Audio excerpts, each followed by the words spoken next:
O Via Justiça de hoje é sobre adoção. Em pauta, a adoção internacional de crianças e adolescentes e o trabalho da SEJA, a Comissão Estadual Judiciária de Adoção de Minas Gerais. Nossos convidados, o desembargador Wagner Wilson Ferreira, integrante da SEJA, e a promotora de justiça Matilde Fazendeiro Patente, do Ministério Público de Minas. Numa parceria da TV Assembleia com a Mages, a Associação dos Magistrados Mineiros, o Via Justiça está começando.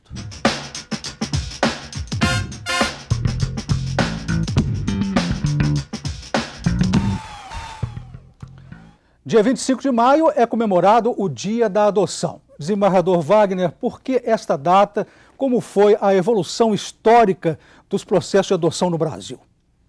Olha, no momento em que se passou a ter um papel importante a adoção e que foram criando os grupos de apoio à adoção para incentivar esse processo de adoção, os próprios integrantes dos grupos de adoção resolveram criar uma data nacional para comemorar a adoção. E incentivar também. E incentivar inclusive a criação de grupos de adoção.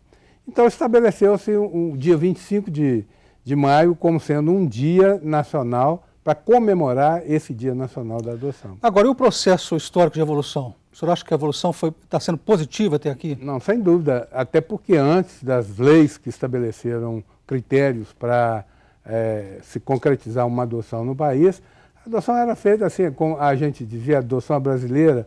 As pessoas pegavam as crianças nos hospitais, levavam no cartório e registravam como filhos próprios. Quer dizer, então não tinha um controle. O filho não era biológico, mas eram registrados como filho biológico. O Poder Judiciário nem sabia disso. Com a criação da lei e com a evolução do processo de adoção, isso passou a ter um controle. Hoje, todas as adoções são feitas, de criança e adolescente, são feitas com a intervenção do Poder Judiciário. Doutora Matilde, qual que é a situação da adoção no Brasil e em Minas Gerais hoje? Quais são as estatísticas que mostram a quantidade de pretendentes e de crianças e adolescentes a serem adotados? Eu vou falar especificamente de Belo Horizonte, porque eu sou promotora da infância e juventude aqui. Mas em Belo Horizonte, hoje nós temos 150 pretendentes habilitados para adoção. Com relação às crianças, nós temos aí, isso é sempre mostrado, que temos muitas crianças acolhidas, muitos adolescentes, mas fora do perfil, normalmente, que é aceito pelos brasileiros para adoção. Então, agora, em termos de estatística, eu não posso falar quantos que estão realmente disponíveis para adoção. Porque nós temos o seguinte, a criança, quando ela é de fato disponibilizada para adoção, nós temos que ter a destituição do poder familiar já transitado em julgado. Aí, a criança é inscrita no Cadastro Nacional de Adoção. Antes disso, as crianças elas podem ser encaminhadas para adoção, para a guarda provisória, né? Não para adoção, elas são encaminhadas para a guarda provisória até que se conclua o processo de adoção, a fim de evitar que essas crianças permaneçam por muito tempo acolhidas. Porque, lamentavelmente, um processo de destituição, ele demora muito tempo, né? E o senhor falou sobre a história, né, da adoção. Eu acredito que a Lei 12.010/2009 é um marco histórico nesse processo de adoção, porque trouxe alguns avanços, principalmente no tocante a essas pesquisas que antes eram feitas indeterminadamente em busca de uma família extensa, para se encaminhar uma criança sob guarda. Hoje não, hoje a lei ela estabeleceu, inclusive, que o que é família extensa? Ela precisa ter vínculo de afinidade, afetividade com essa criança, para que ela tenha preferência na guarda ou mesmo na adoção dessas crianças. Só as estatísticas, o senhor sabe a estatística nacional? Nacional, hoje nós temos 33.500 inscritos, pretendentes inscritos para adoção, 5.500, isso de acordo com o Conselho Nacional de Justiça, 5.500 crianças e adolescentes preparados e prontos para serem adotados. Quer dizer, dá uma proporção de 6 por 1, 6 pretendentes por 1. Pode parecer um paradoxo, né? Porque como tem tanto pretendente e ainda tem tanta criança aguardando, criança e adolescente aguardando o processo de adoção. O problema aí é o que disse a doutora Matilde, vai muito em razão do perfil que esses casais impõem para acolher essa criança. Né? E qual que é esse perfil, doutora Matilde, que a senhora falou aí? Olha, nós temos a preferência por criança de 0 a 3 anos, menina e de cor clara. Agora, nós percebemos que está acontecendo alteração desse perfil. As pessoas estão mudando esses paradigmas, né? Nós percebemos que casais brancos estão acolhendo crianças morenas, crianças negras. Eu acho que a tendência é diminuir essa escolha só por crianças brancas. Desembargador, eu pergunto ao senhor, quanto tempo de espera para se concretizar uma adoção? Critica-se muito a burocracia. O senhor acha que isso dificulta as tentativas de adoção? Até que ponto? Olha, de acordo também com a pesquisa feita pelo Conselho Nacional de Justiça, a adoção demora, em média, 1 ano para ocorrer. Mas a gente tem percebido que o problema maior na espera para a adoção é exatamente em decorrência do perfil que os pretendentes impõem para acolher essa criança. Né? Se quisesse, primeiro, nós temos mais crianças disponíveis para adoção numa faixa etária já que foge do perfil dos pretendentes nacionais. Grupos de irmãos que não podem ser separados. Então, isso fica assim, mais difícil de colocar. Até porque, no processo de adoção, a gente procura uma família para a criança, não uma criança para a família. Né? Promotora, quais são as bases legais da adoção? Nós temos o Estatuto da Criança e Adolescente, que é esse marco e hoje é a base mesmo fundamental para a adoção no Brasil, né? Que nós seguimos. Agora, com relação a você colocar, o que é o fundamento na adoção? A gente coloca como fundamento você buscar, igual o doutor Wagner, né, uma família para essa criança. Mas essas crianças elas já devem estar disponíveis para adoção, porque nós temos que esgotar, né, todas as tentativas de inserção, de retorno dessa criança para a família de origem, que é a família natural, a família biológica.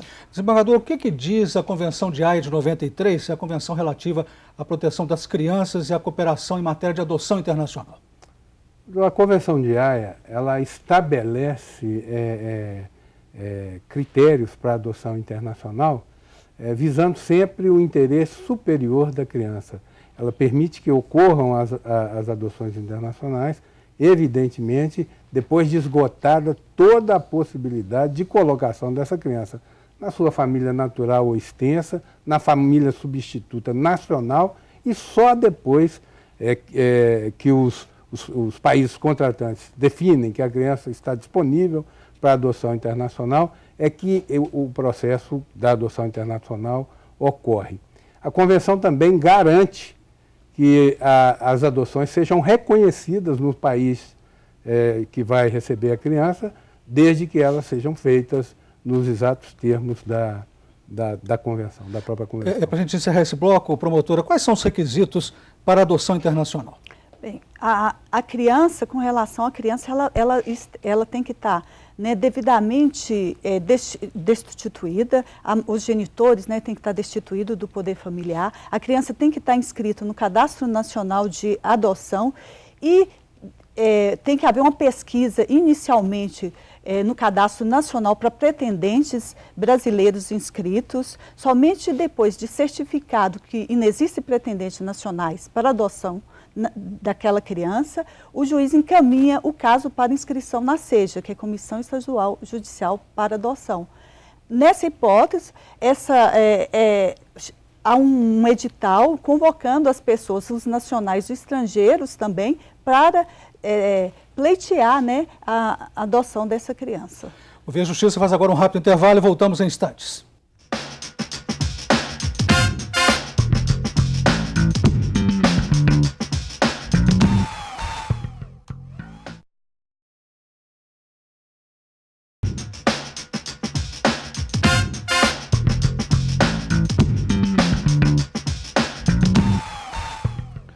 O Via Justiça e a adoção de crianças e adolescentes no Brasil. Participam do programa o desembargador Wagner Wilson Ferreira, integrante da SEJA, a Comissão Estadual Judiciária de Adoção de Minas Gerais, e a promotora de Justiça Matilde Fazendeiro Patente, do Ministério Público Mineiro.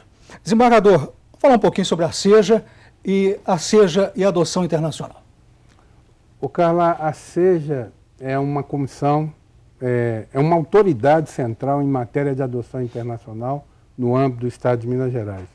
É um órgão do Tribunal de Justiça, um órgão administrativo, ele não tem função jurisdicional, mas é ele que determina que a criança está disponível para adoção internacional e é essa comissão, que homologa praticamente as habilitações dos casais estrangeiros que pretendem adotar crianças no Brasil. Quer dizer, tem que passar necessariamente pela SEJA. Tem. Uma comarca no interior de Minas não adianta decidir lá, tem que vir aqui para a SEJA. Não, é condição de procedimento o laudo de habilitação deste casal e a indicação da criança pela SEJA. O que não quer dizer que o juiz está obrigado a conceder a adoção para aquele casal que a SEJA indicou. Ele pode entender, porque ele é que tem a jurisdição, que aquele casal que a SEJA entendeu que era o mais apropriado para a criança, o juiz que vai processar pode entender que aquele casal não atende os interesses superiores da criança. E aí o que ele faz? Ele devolve o processo do casal e pede outra indicação. E assim sucessivamente, até que ele concorde que o casal indicado pela SEJA seja realmente, efetivamente, o casal que vai adotar aquela criança. Isso é importante e é condição de procedimento. Se não tiver esse laudo, não pode processar a adoção internacional. Promotora, muitas pessoas ficam em dúvida, né? A adoção internacional, será que o estrangeiro vai tratar bem uma criança brasileira, um adolescente brasileiro? Qual a garantia disso? A garantia que o Estatuto estabelece é o acompanhamento dessas crianças após a adoção internacional por 2 anos. Então, a SEJA acompanha de fato essas crianças, são realizados estudos psicossociais e encaminhado à SEJA. E nós verificamos o êxito dessas adoções internacionais. A maioria dos casos, essas adoções são exitosas. E o senhor concorda com isso? Não, concordo, Carlos. Eu só ia completar aqui que, de uma forma geral, esse acompanhamento até é um acompanhamento assim, quase que a gente não tem muito o que fazer, porque depois que a criança é adotada aqui, ela passa a ser cidadão do país que a adotou, sendo irrevogável essa Mas a fiscalização é por autoridades estrangeiras? A fiscalização é feita porque o acompanhamento, e exatamente por isso que existe a convenção, é exatamente para isso, para que haja o acompanhamento dessa adoção lá no estrangeiro. Se eventualmente, e como disse a doutora Matilde, é muito raro, a gente não tem notícias de que uma adoção internacional tenha dado errado, mas se eventualmente acontecer de dar errado, o próprio país vai cuidar de colocar essa criança lá em outra família lá do próprio país. As novas configurações familiares também estão exigindo um olhar sobre a adoção. O Via Justiça ouviu a deputada Marília Campos, da Assembleia Legislativa de Minas Gerais, que fala sobre essa discussão que está no Congresso Nacional. O que está em discussão agora na Câmara dos Deputados é se nós damos o estatuto da família para as famílias ou para apenas um único tipo de família. O que importa é se um casal de homem, ou mulher, ou de irmãos, se eles estão ali para cuidar das crianças. Se houver condições para esse cuidado, eu acho que o Estado tem que amparar. Fala da deputada, pergunto para a senhora, promotora, o que diz a lei sobre adoção por casais homoafetivos? O que diz a psicologia sobre isso? Qual é a realidade desta adoção hoje no Brasil? E o comentário da senhora sobre a fala da deputada. Sim. A lei ela não proíbe a adoção por casais homoafetivos, não é uma proibição. Todavia, não existe também uma lei autorizativa, né, expressamente falando sobre essa possibilidade. Nós temos o artigo 226 da Constituição que trata sobre a família. Então, eu acho que hoje a família ela tem que ser assim, considerada como de uma forma mais ampla, admitindo outras formas de uniões. E o próprio Supremo Tribunal Federal já hoje formou um convencimento de que é possível adoção por casais homoafetivos. Então, em Belo Horizonte, os casais nessa situação adotam e nós não percebemos nenhum problema, nenhuma diferença com relação à adoção para o casal heterossexual. Desembargador, quais são as dificuldades para a inserção em família substituta brasileira? Bom, exatamente, a dificuldade é exatamente a preferência dos casais brasileiros. Quer dizer, nós não conseguimos colocar em família brasileira ainda grupos de irmãos que não podem ser separados, criança com algum tipo de deficiência, é muito mais difícil. Está mudando. Hoje a gente já tem alguém que se interessa e estatisticamente eu consegui um dado até muito interessante, que das adoções de crianças que ocorreram no Brasil, até 45% delas tinham algum problema, das crianças tinham algum problema físico ou mental.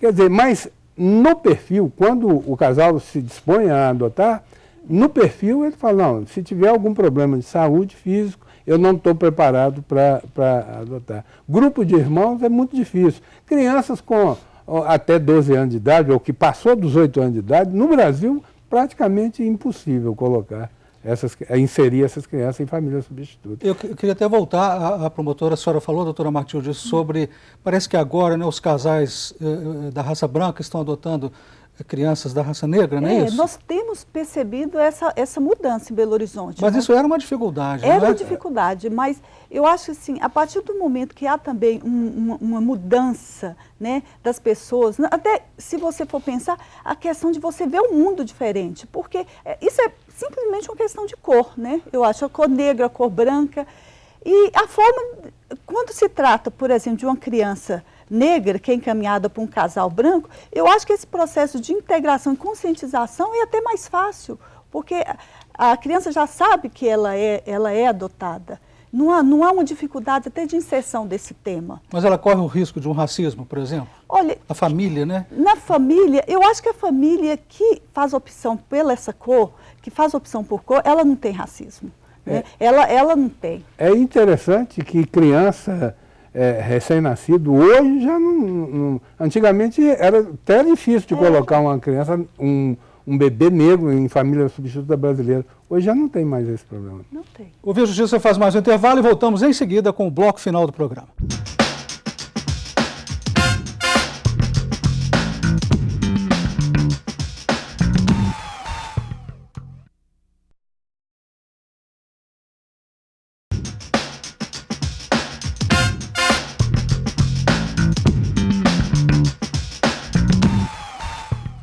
O Via Justiça de hoje com o tema Adoção de Crianças e Adolescentes no Brasil.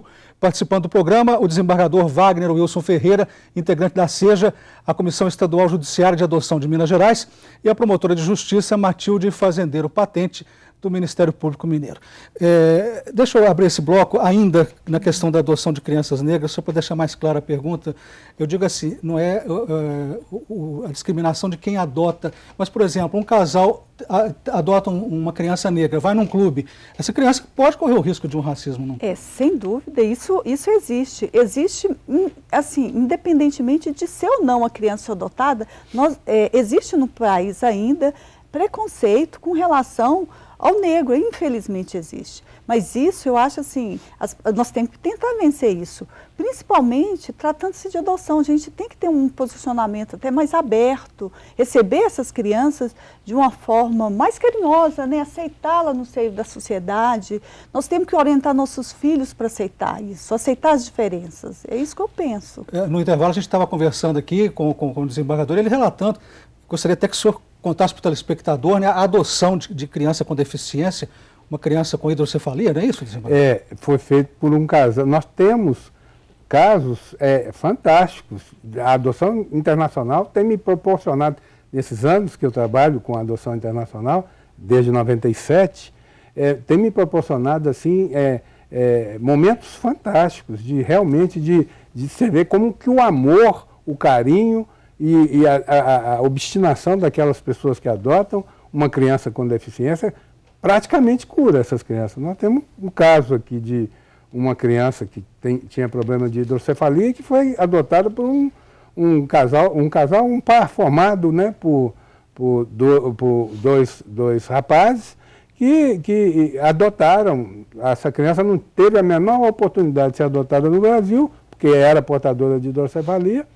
E a notícia que temos, os relatórios que recebemos, é que essa criança está muito bem, com um desenvolvimento fantástico, e o casal extremamente feliz, tanto que voltaram para adotar. E teve um outro caso, logo no início da minha atuação como juiz nessa área, em Teófilo Otoni, de uma criança que tinha um problema neurológico.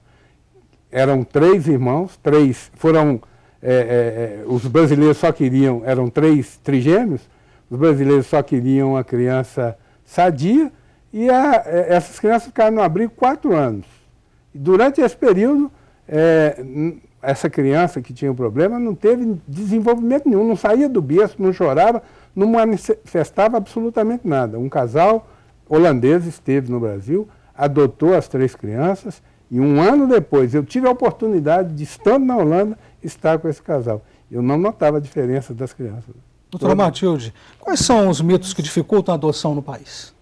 Eu acho que é o preconceito de achar que a criança vai desenvolver algum problema na fase da adolescência em decorrência de problemas do abandono, ou porque a questão também genética. Então as pessoas acham que isso vai passar para a criança, como se a criança herdasse. Só que isso é questão comportamental, de educação, né? É o meio que vai fazer a criança. Então eu acho que nós temos que mudar também essa forma de pensar a adoção. É o que o Dr. Wagner falou, a educação e o amor mudam uma criança.